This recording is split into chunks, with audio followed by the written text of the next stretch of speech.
you want to go first?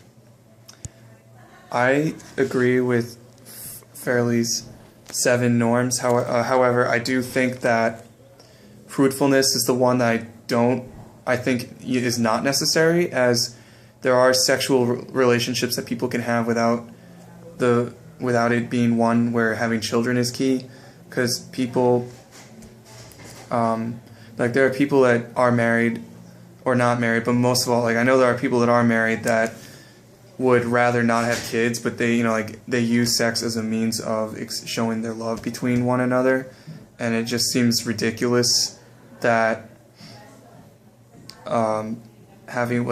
because you're using it in an act of having kids is a necessity to a norm to having a good relationship. On the other hand, I understand why people would have kids, and they love their kids a lot and all that. I just think it's ridiculous that it should be required for everybody that's married or is in a loving relationship, that having kids is one necessity to a good relationship.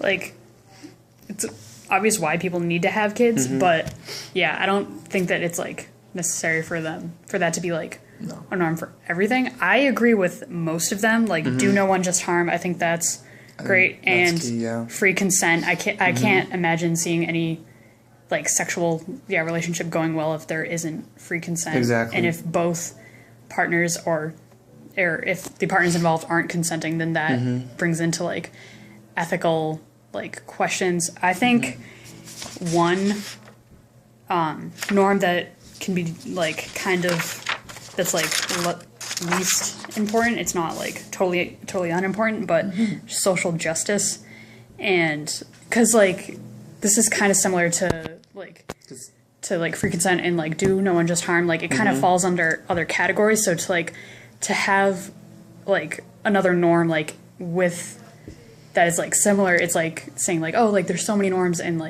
you have to stick to all of these, but then it's kind of just common sense, treating partners with respect and living treating them how you want to be treated. I think social justice can be taken out of her norms. Yes, because you can have social justice in a non-sexual way and still learn the importance of it and apply it to sexual ethics.